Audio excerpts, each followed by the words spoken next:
পাকিস্তানে গাড়ি থেকে নামিয়ে 23 যাত্রীকে গুলি করে হত্যা।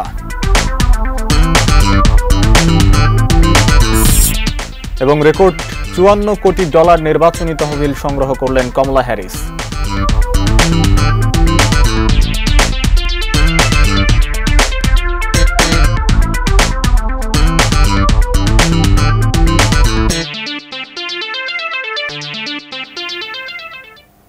দেখছেন এটিএন নিউজ। দেশের বাইরের খবরাখবর নিয়ে আমাদের প্রতিদিনকার আয়োজন অ্যারাউন্ড দ্য ওয়ার্ল্ড। সঙ্গে আছি আমি আব্দুল্লাহ আল মাহমুদ। শিরোনামগুলো শুনছিলেন, এবারে পুরো খবর। পাকিস্তানের গাড়ি থেকে নামিয়ে 23 যাত্রীকে গুলি করে হত্যা করেছে সন্ত্রাসীরা। বেলুচিস্তানের মুসখাইলে আজ এই হামলার ঘটনা ঘটে। আজ ভোরে সশস্ত্র ব্যক্তিরা ট্রাক ও বাস থেকে যাত্রীদের নামিয়ে তাদের পরিচয় শনাক্ত করার পর গুলি করে হত্যা করে। মুসখাইল পুলিশের কর্মকর্তা নাজিব কাকার জানান, বন্দুকধারীরা রারাসন এলাকায় আন্তঃপ্রাদেশিক মহাসড়ক অবরোধ করে এ হত্যাকাণ্ড চালায়। এতে 23 জনের নিহত হওয়ার তথ্য নিশ্চিত করেন ওই কর্মকর্তা। হামলায় নিহতরা পাঞ্জাবের বাসিন্দা। পরে পালিয়ে যাওয়ার আগে অস্ত্রধারীরা অন্তত 10টি গাড়িতে আগুন জ্বালিয়ে পুড়িয়ে দেয়। এই ঘটনাকে বর্বরোচিত উল্লেখ করে ঘটনার তীব্র নিন্দা জানিয়েছেন পাকিস্তানের স্বরাষ্ট্রমন্ত্রী রাজা মহসিন নকভি। এদিকে অন্য এক ঘটনায় বেলুচিস্তানের কালাত জেলায় 4 পুলিশ ও 5 পথচারী সহ 9 জনকে হত্যা করেছে বন্দুকধারীরা।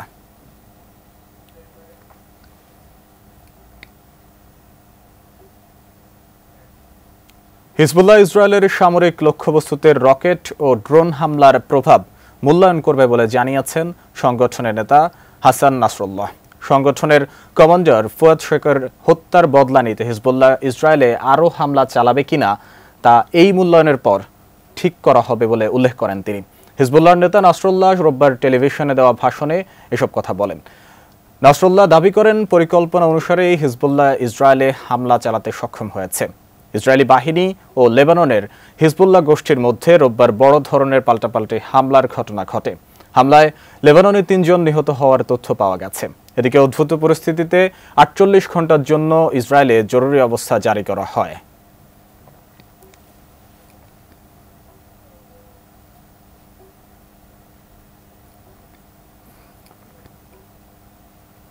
মার্কিন প্রেসিডেন্ট নির্বাচনে রেকর্ড $54 কোটি তহবিল সংগ্রহ করেছেন ভাইস প্রেসিডেন্ট কমলা হ্যারিস।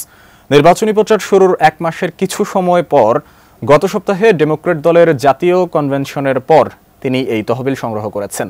তার নির্বাচনী প্রচার দলের ম্যানেজার জেন ওমলি ডিরন জানান, এটা তার প্রার্থিতার প্রতি দলের উৎসাহের নিদর্শন। গত বৃহস্পতিবার মনোনয়ন গ্রহণের পরপরই এই তহবিল $50 কোটি ছাড়িয়ে যায়। আর বিবৃতি দেওয়ার পরপরই সবচেয়ে বেশি তহবিল জমা হতে শুরু করে।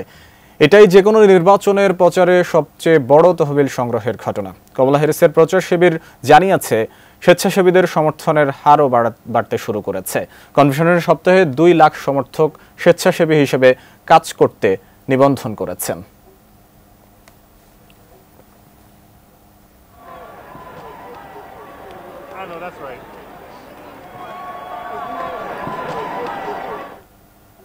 ইউক্রেনের রাজধানী কিয়েভে ব্যাপক হামলা চালিয়েছে রাশিয়া। ক্ষেপণাস্ত্র ও ড্রোন ব্যবহার করে সোমবার সকালে ব্যস্ত সময়ে চালানো এই হামলার মধ্যে কিয়েভে বিস্ফোরণের শব্দও শোনা যায়।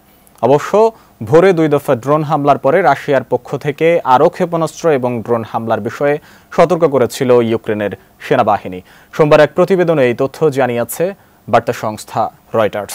এদিকে কিয়েভের বিমান বাহিনী ইউক্রেনীয়দের জানিয়েছে, রাশিয়ার 11টি Tu-95 কৌশলগত বোমারু বিমান আকাশে রয়েছে এবং বেশ কয়েকটি ক্ষেপণাস্ত্র উৎক্ষেপণের বিষয়টিও তারা নিশ্চিত করেছে।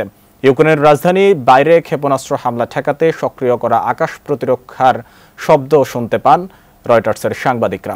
রয়টার্স বলছে, স্থানীয় কর্তৃপক্ষ উত্তর পশ্চিমাঞ্চলীয় শহর লোটাসকে বিস্ফোরণের খবর দিয়েছে এবং বলেছে, বিস্ফোরণে সেখানকার একটি অ্যাপার্টমেন্ট ব্লক ক্ষতিগ্রস্ত হয়েছে এবং তারা সম্ভাব্য হতাহতের বিষয়টি যাচাই করেছে। রাশিয়ার ক্ষেপণাস্ত্র হামলায় ইউক্রেনে যুদ্ধের খবর পরিবেশনাকারী রয়টার্স দলের নিরাপত্তা উপদেষ্টা রায়ান এভান্স নিহত হয়েছেন। হামলায় আহত হয়ে হাসপাতালে চিকিৎসা নিচ্ছেন আরও 2 সাংবাদিক। তাদের মধ্যে একজনের অবস্থা গুরুতর। শনিবার পূর্ব ইউক্রেনের ক্রামাটর্স্ক শহরে হোটেলে সাফায়ারে হামলায় এই হতাহতের ঘটনা ঘটে। রয়টার্সের খবর পরিবেশনকারী 6 জনের একটি দলের অংশ হিসেবে তারা সেখানে অবস্থান করছিলেন। সাবেক ব্রিটিশ সেনা কর্মকর্তা এভান্স 2022 সালে রয়টার্সের সঙ্গে যুক্ত হয়েছিলেন। ইউক্রেন, ইসরায়েল ও প্যারিস অলিম্পিক সহ বিশ্বজুড়ে নিরাপত্তা বিষয়ে সাংবাদিকদের পরামর্শ দিতেন 38 বছর বয়সী এভান্স। এদিকে ইউক্রেনের উত্তর, পূর্ব ও দক্ষিণ অঞ্চলে হামলার আরও 4 জনকে হত্যা এবং 37 জনকে আহত করেছে রাশিয়া। শনিবার রাতভর এসব হামলা হয় বলে জানিয়েছে ইউক্রেনের সামরিক বাহিনী ও স্থানীয় কর্তৃপক্ষ। চেরনিহিভ, সুমি, খার্কিভ ও ডোনেস্কের ফ্রন্ট লাইন এলাকাগুলো লক্ষ্য করে এসব হামলা চালানো হয়েছে।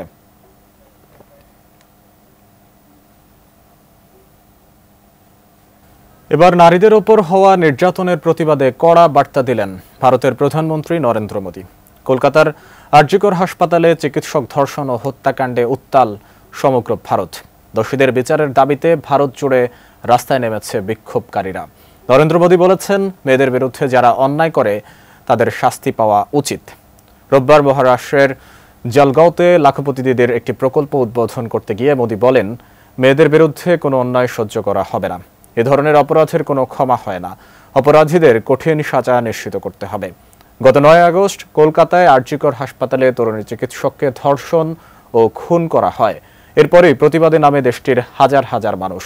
ঘটনার নিরপেক্ষ তদন্ত, ন্যায় বিচার, দোষীর শাস্তি এবং হাসপাতালে নিরাপত্তা সহ বেশ কয়েকটি দাবি নিয়ে প্রতিবাদে যোগ দেন নিহত চিকিৎসকের কলেজ সহপাঠী এবং অন্যান্য জুনিয়র চিকিৎসকেরা।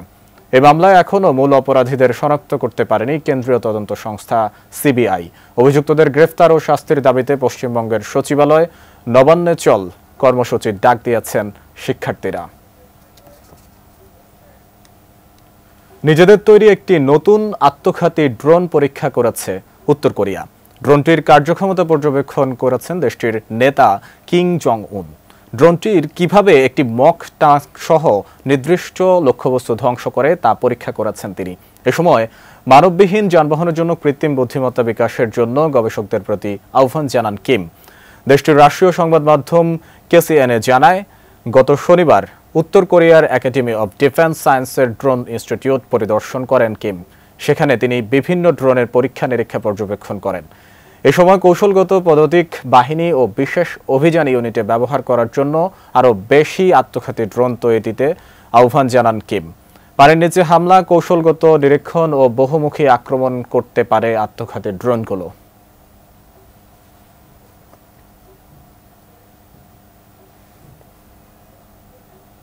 ব্রাজিলের দক্ষিণাঞ্চলীয় রাজ্য সাও পাওলোতে ছড়িয়ে পড়েছে দাবানল। এতে অন্তত 2 জনের মৃত্যুর খবর নিশ্চিত করেছে কর্তৃপক্ষ।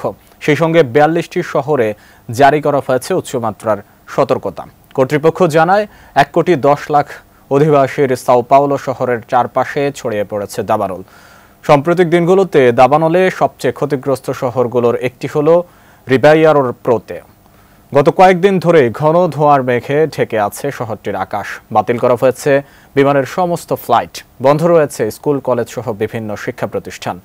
ঘন ধোঁয়ার কারণে শ্বাসকষ্টের সমস্যা নিয়ে অনেকেই হাসপাতালে ভর্তি হয়েছেন বলে জানিয়েছে কর্তৃপক্ষ। প্রবল বাতাসে দাবানলের মাত্রা বেড়ে তাপপ্রবাহ সৃষ্টির আশঙ্কা করেছেন সাও পাওলোর গভর্নর তারসিও ডি ফ্রেইতাস। পশ্চিম আফ্রিকার দেশ বুরকিনা ফাসোতে সশস্ত্র হামলায় অন্তত 200 জন নিহত ও 140 জন আহত হয়েছেন। হামলার দায় স্বীকার করেছে আল কায়েদার সাথে যুক্ত সশস্ত্র গোষ্ঠী জামায়াত নুসরাত আল ইসলাম ওয়াল মুসলিম। শনিবার কায়া শহর থেকে 40 কিলোমিটার উত্তরে অবস্থিত বারসাঘোলো অঞ্চলে হামলার ঘটনা ঘটে। বিশ্লেষকদের মতে এই কায়ো শহরটি রাজধানীর ওয়াগাদুন্ড রক্ষায় সর্বশেষ স্থায়ী বাহিনীর আবাসস্থল। হামলার সময় নিরাপত্তা ফাঁড়ি রক্ষায় পরীক্ষা খননকারী দলের ওপর গুলি চালায় যোদ্ধারা। দেশটিতে 1 দশকেরও বেশি সময় ধরে হামলা চালিয়ে আসছে সশস্ত্র গোষ্ঠীগুলো। এতে কয়েক হাজার মানুষ নিহত হয়েছে, বাস্তুচ্যুত হয়েছে 20 লাখেরও বেশি মানুষ। সহিংসতায় গত বছর দেশটিতে 8,400 জনেরও বেশি মানুষ নিহত হয়েছেন, যা আগের বছরের তুলনায় দ্বিগুণ।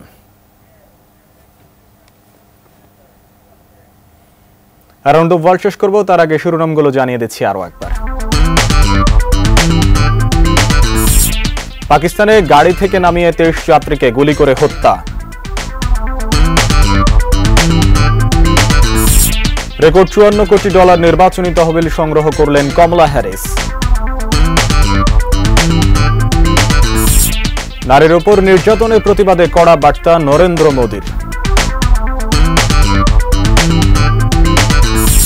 এবং নিজেদের তৈরি আত্মঘাতী ড্রোন পরীক্ষা করল উত্তর কোরিয়া।